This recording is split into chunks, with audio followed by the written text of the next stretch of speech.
The Virginia Cable Telecommunications Association and your local cable provider presents Cable Reports.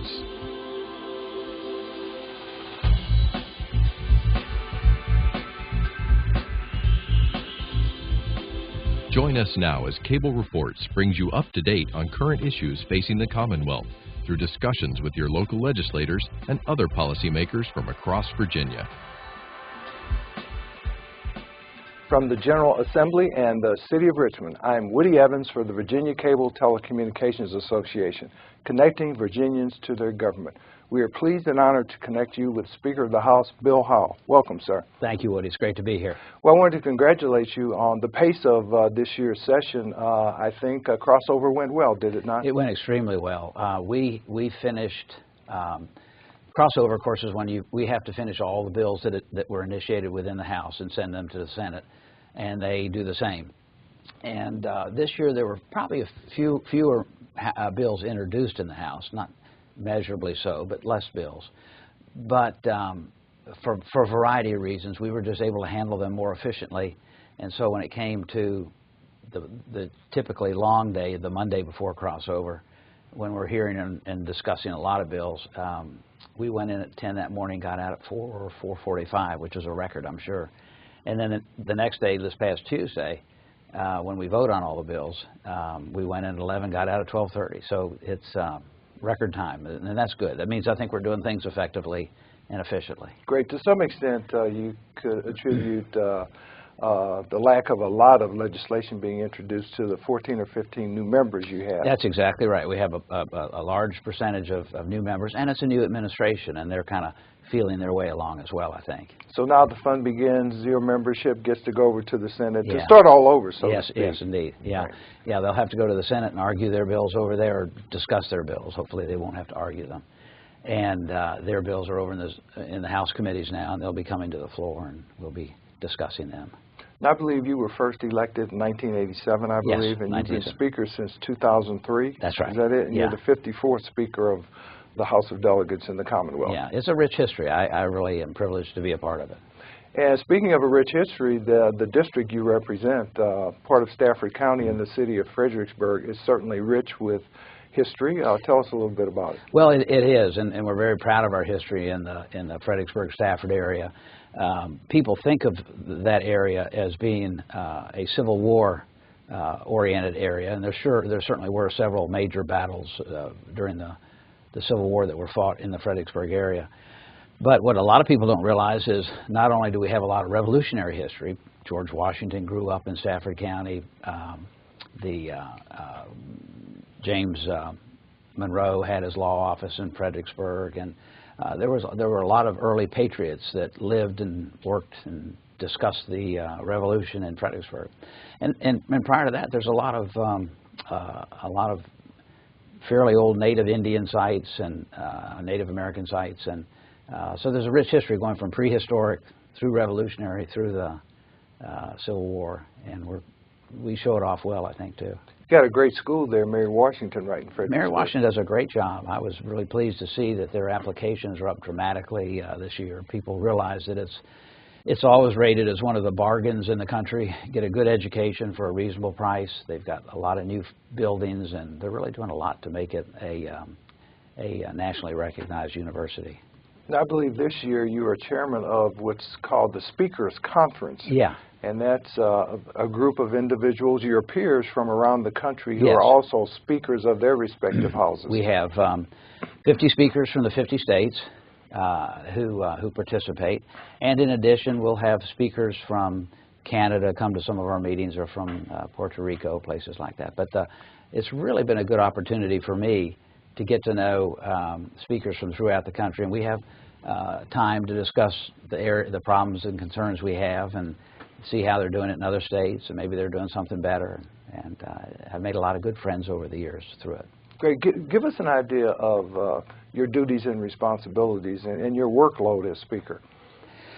Well, the Speaker has a lot of responsibilities. The Speaker's responsible for appointing people to the various committees, Republican and Democrat, as well as the chairman and vice chairman of those 14 standing committees. Probably one of the more important things is the Speaker assigns each bill that's introduced to a standing committee. And the committee that a bill gets, to which a bill gets sent can make a difference on its outcome. So it's a pretty significant tool. The Speaker presides over the sessions, and I've always tried to and keep civility and avoid any rancor, and we do a good job of that in Virginia, just because of the way that we have our debates, you know, where you don't debate back and forth, but you come through the Speaker or through the chair, and that kind of slows things down a bit. Still gets out of hand every now and then. And I have to sign all the bills once they've passed. The Speaker and the President of the Senate and the Governor have to physically sign each bill. I approve any travel that a member wants to make on behalf of a state function. And I also appoint all the members to the conference committees when the House and the Senate don't agree on a similar piece of legislation, and they put it into a conference to work out those differences. I appoint the House members of that conference committee. And that's probably most significant with the budget, because the two-year budget process that we're in now is really hammered out at the conference committee. The House budget will look very different from the Senate budget, and we have to iron out those difficulties, and we usually do a pretty good job of getting it done. How is it standing up all the time, though? I noticed when you preside, you're always standing. That must be tough. Well, it can be, especially as I'm close to 100 years old, and it's getting harder. When I was first Speaker, I remember my first year in 2003, I vowed that I would never sit down, and I didn't. I went the whole time, and we have some long sessions. And each year since then, I find myself sitting down a little bit more. Now, if somebody gets up on a point of personal privilege where I know they're going to be talking for a little while, I'll take a break and sit down. Now, you've also been involved in a lot of environmental concerns. This is a very beautiful state. We've got the Chesapeake Bay. Yeah. Talk to us about the importance of the Chesapeake Bay and maintaining it. Well, you know, the Chesapeake Bay is so important to the entire Commonwealth, not only from an economic standpoint, because of all of the treasure within the bay, the crabs and the fish and the oysters and whatever, but also the tributaries that come off of the bay, the rivers that flow into the bay are a very important part of our heritage. And it's got a lot of tourism facilities as well. It's a very popular place for people to go and boat and swim and relax. And so we need to do our best to take care of it. And I think we've done a very good job over the past 10 years. We're not there yet. We still have problems with runoff into the bay from different areas, but we're working on it and making strides. And of course, tourism is very important. So is agribusiness and timber. I understand if you combine those two, those are the two big drivers in the Commonwealth. They are. And you know, it's exciting to see how the agribusiness is growing. We are shipping soybeans through the port in Norfolk to China and Japan and Korea, and it's exciting to see how our agribusiness is has a worldwide feature to it. And that port will become busier and busier given what's happening in the Panama Canal. Now there are going to be even larger ships that can come to the port. Yeah, these super cargo ships that will be able to come through the expanded Panama Canal when that's done are so large they won't fit in most standard ports. You have to have deeper water. And I believe Virginia is about the only naturally ready port on the East Coast. We are deep enough to take those big tankers. And other areas like in New York, they're having to raise a bridge so the ships can come in under the bridge. They're working in Savannah, I know in Charleston, at dredging to make their ports more acceptable to these super tankers. And we're very fortunate in Virginia. We're very blessed with a natural port. We need to make sure that we take advantage of that and try and get as much business from that as we can, because it creates good jobs and it's a good thing for the Commonwealth. I've noticed at Front Royal, Warren County, there's a sign that says the inland port, and I assume that's a distribution point. It is, and it's a wonderful idea.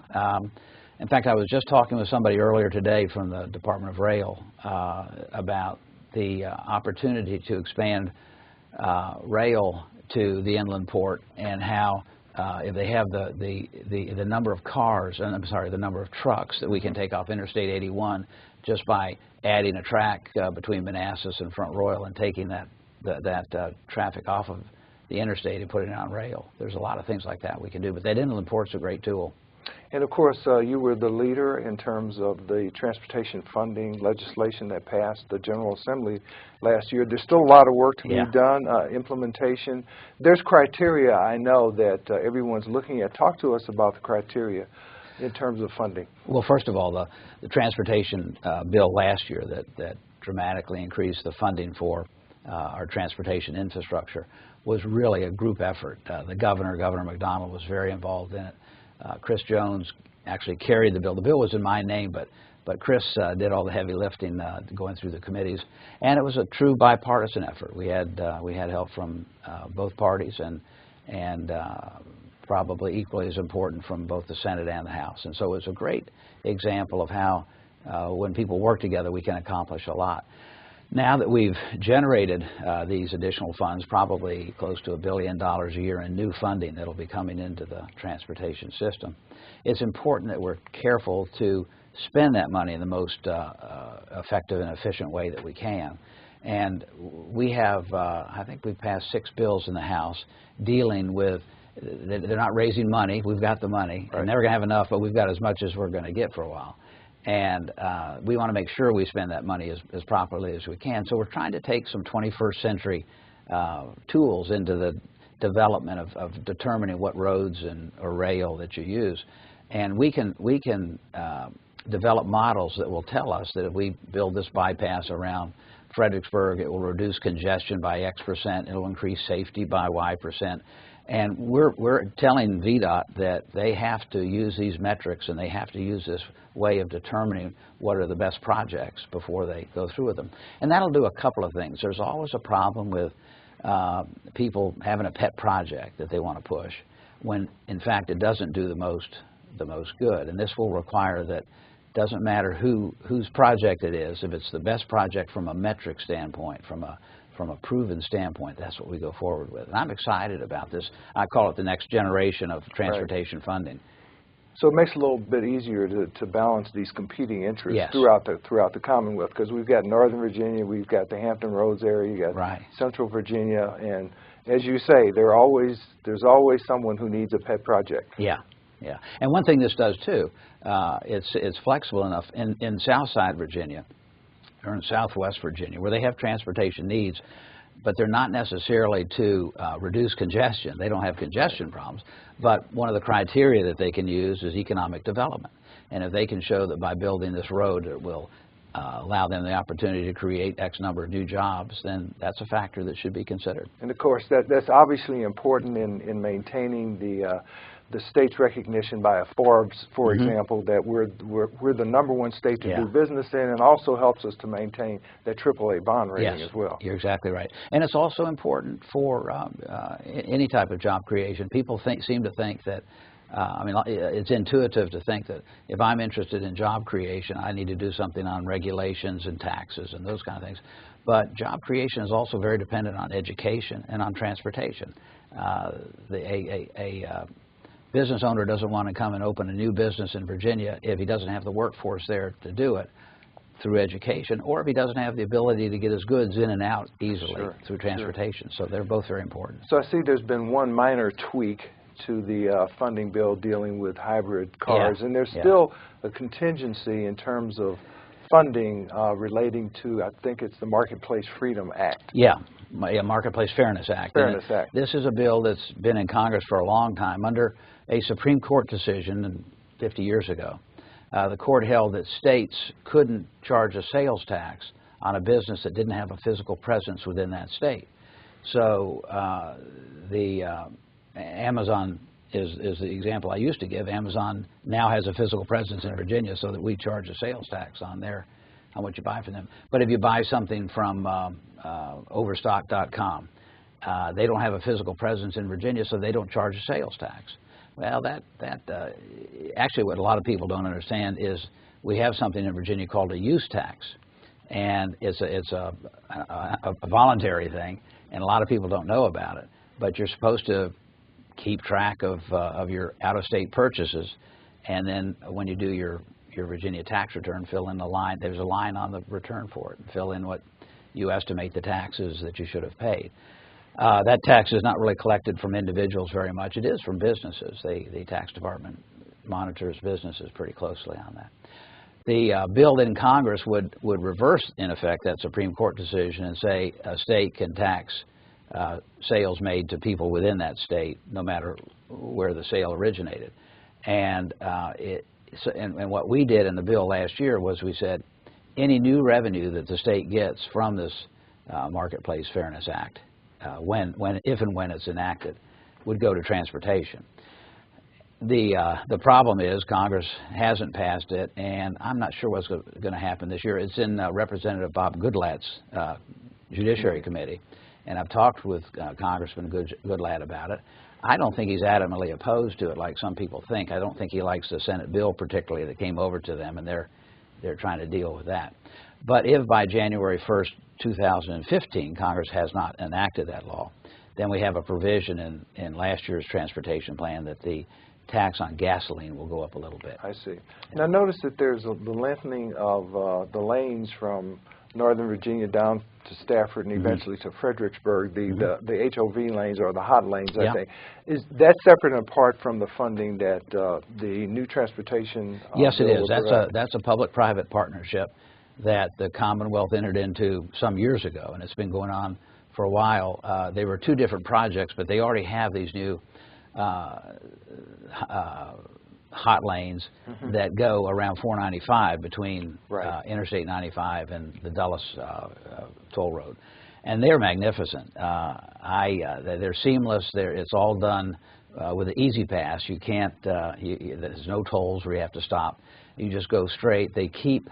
It's a variable toll. The amount of the toll varies depending on how much traffic's on it. If there's a lot of traffic, they'll raise the toll to kind of discourage people from going on, because their goal is to say you're always going to be able to go 55 miles an hour. And that same concept now is coming from Springfield, actually further in from Springfield, all the way down to Stafford County in the first phase. Eventually it'll go across the river and go into Spotsylvania County, but that's a ways off.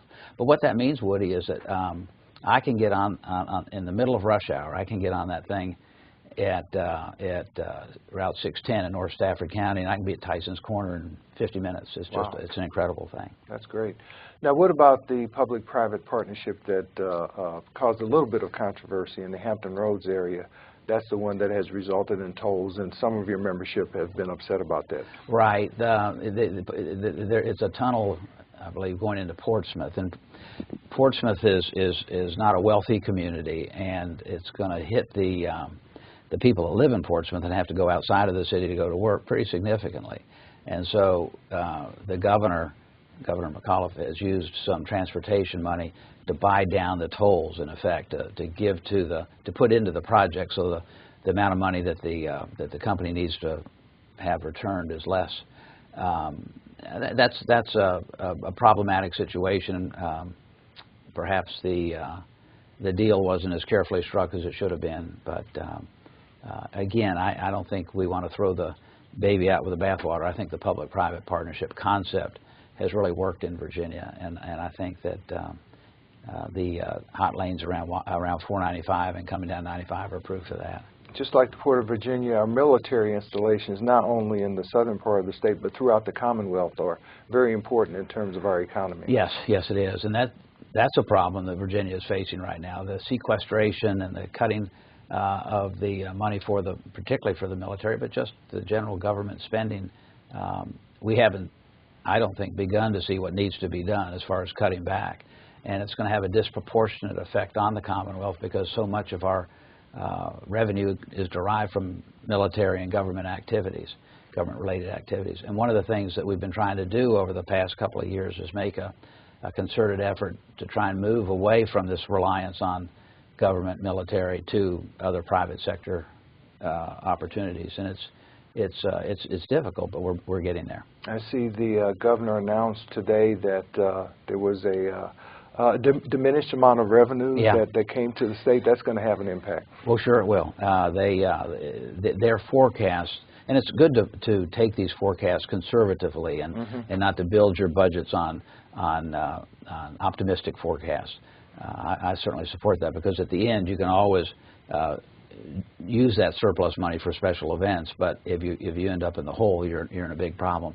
But the adjusted revenue forecasts look like there's going to be about $140 million over the next 2 years less in revenue than we'd anticipated.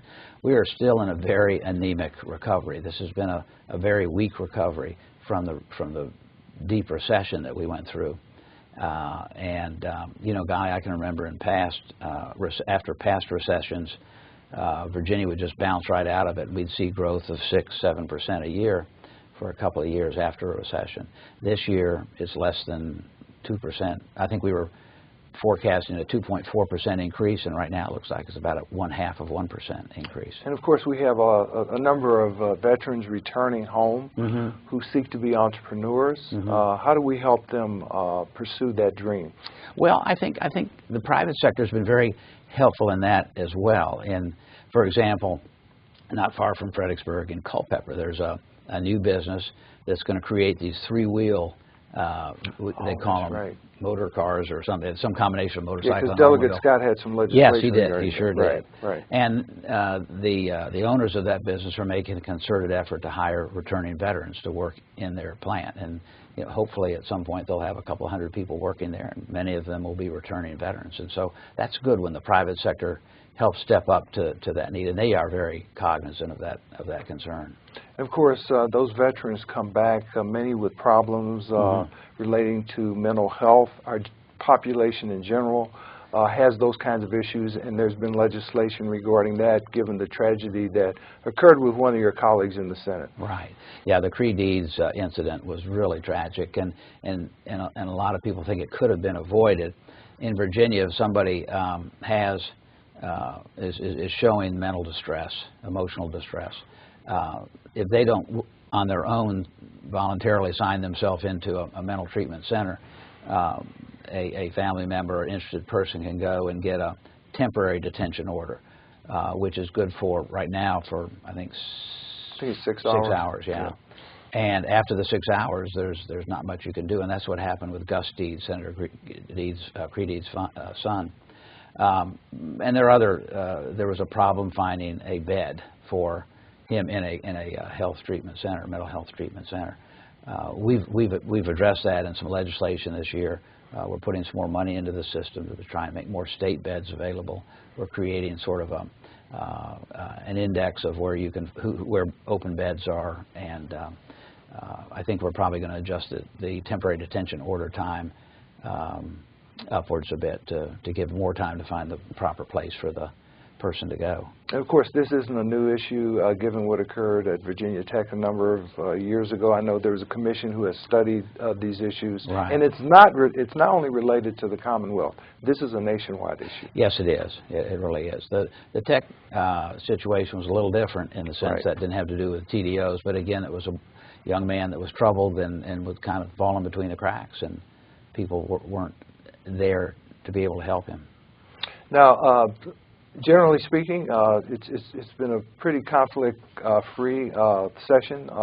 We have one major issue, there's no question about it, and that's the question of Medicaid expansion. The Supreme Court upheld Obamacare, the Affordable Care Act, but it left to the states to decide whether to expand Medicaid, and the Commonwealth is one of, I forget the number now, a number of states who've decided not to expand. Talk to us about that issue. Well, Virginia is one of about probably 24 or 25 states that haven't elected to go into the expanded Medicaid.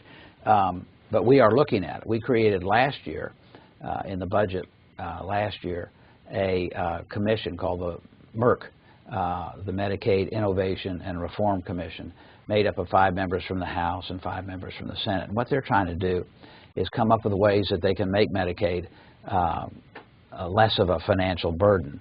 Right now, it's the largest part of our budget. It's the second, the amount that we pay for Medicaid in Virginia. It's the second, it's the fastest growing part of our budget. It's grown over 1,200% in the past 30 years, and it's growing 8% a year now. And it's just unsustainable. So before we think about adding 400,000 new people to the Medicaid rolls, I really believe that we have to make sure the system is working, that we have now is working as best as it can. And I'm confident we'll come up with some good ideas that we can use to make it more efficient. And then at that point, I think we can look and see, do we want to expand it, or are there other ways of helping those people, or whatever it might be. But it's a big problem, and there's a big difference between the House and the Senate on how it should be treated. And I hope we can get it resolved without the budget being imperiled. Well, let's turn to education for a moment. Yeah. Standards of learning, a number of bills seeking to reform that, complaints from teachers, parents, and some youngsters that there are too many tests. Yeah. Too much rote memorization versus critical thinking skills. Right. We've been aware of that for some time. I like the standards of learning concept. It brings accountability into the education process. But it probably has been overused to the extent of the number of tests that the children have to take. Tag Greason, who's delegate from Loudoun County, got involved in this past summer, really early fall. I had asked the caucus to create a couple of working groups to look at some of these issues like ethics reform and job creation and education and transportation. And Tag was really taking the lead. Tag and Dickie Bell from Stanton have been my two stalwarts on this issue. And they've come up with, I think, a pretty good program that I believe passed the House unanimously, or might have had one or two dissenting votes. And it cuts the number of SOL tests by about 20-some% that the K through 8th grade kids will have to take. And it also creates sort of a forum to review SOL tests to see where we need them and where we don't. It goes into more detail on the SOL tests, but I think it's going to I think it's going to speak to a lot of people's concerns and problems. I suspect it'll do okay in the Senate. And what about 8F grading? I see there's a move to delay that for at least a year now. Yeah, I think even the supporters of A through F, and I'm one, grading of schools, realize that the State Board of Education isn't quite ready to implement those changes, and they say they need another year. There have been some people, I believe the Senate bill that's coming over delays it for 3 years, and I think that's a little too long, but we'll come up with something on that. One final subject, will there be Sunday hunting on private property? Well, we finally, for the first time, passed a bill in the House that will allow Sunday hunting on private property with other certain restrictions, and that bill's in the Senate. The Senate in the past has passed broader Sunday hunting bills, so I suspect that we'll get something. Great. Well, thank you for being here. Speaker Bill Howell, appreciate your time. Thank you very much for your time. I appreciate it. Thank you for watching Cable Reports, brought to you by the Virginia Cable Telecommunications Association, connecting Virginians to their government. Until next time, I'm Woody Evans.